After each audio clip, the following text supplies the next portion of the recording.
I'm going to detail the process I went through after overstaying my visa in Vietnam for more than a year, between 2022 and 2023.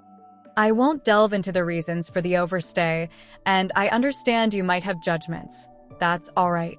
My goal is to provide a practical guide for anyone facing a similar situation. Uncomfortable situations happen, and I believe sharing this information can be helpful. There are two main overstay scenarios. Less than a year. Agencies might assist you for a fee.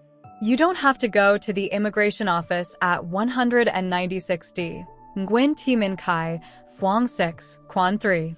However, if you don't want to use an agency and want to settle your overstay on your own, which, of course, you can, that is the branch you'll go to. I've witnessed foreigners using Vietnamese translators in this branch, and negotiation regarding the overstay fee seems common. Over a year, this requires a different approach. Head to the immigration office at 337D, Nguyen Tre, Phuong Nguyen Siu Trinh, Quan 1. FYI, I brought a Vietnamese translator with me, so I didn't have to keep coming back like the other foreigners I witnessed in there.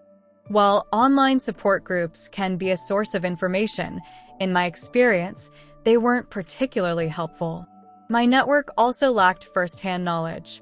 To avoid confusion, I hired a Vietnamese translator for my immigration visit.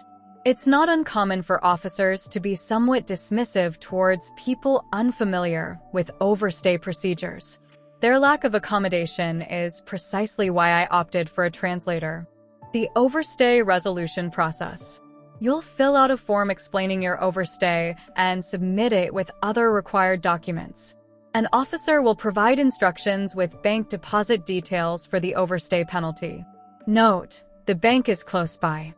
Once the deposit is approved, return with the payment slip. Exit requirements. The instructions will also include details on booking a flight out of Vietnam. Proof of this booking needs to be submitted via Zalo or email, although email responses may be slow. To save time, just message them on Zalo through the Zalo number they provided. Important note, a 5-year re-entry ban to Vietnam applies for overstays exceeding a year. Departure day, I was under immigration escort.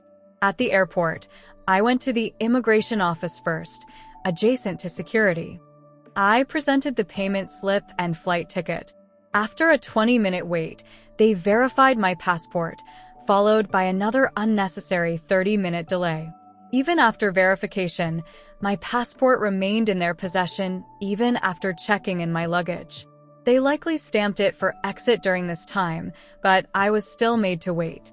The immigration officer even held onto my boarding pass, which had the boarding time handwritten on it. Following security checks, an officer waited for me to finish. I was escorted to the boarding gate. Tan Son Not International Airport is manageable. The officer waited with me until the boarding call. He even sat across from me, my passport still in his hand. When boarding commenced, the immigration officer was the first to queue. He needed to hand over my passport to the airline staff to ensure I boarded the plane. As my friend humorously pointed out, this might be to prevent someone from simply living in the airport indefinitely, a situation some people resort to. Finally, after the airline staff scanned it, I received my passport back. This experience should be valuable for anyone facing a similar overstay situation in Vietnam. While I'm aware some people resolve overstays through unofficial means, bribing police, I opted for the official route to avoid further complications.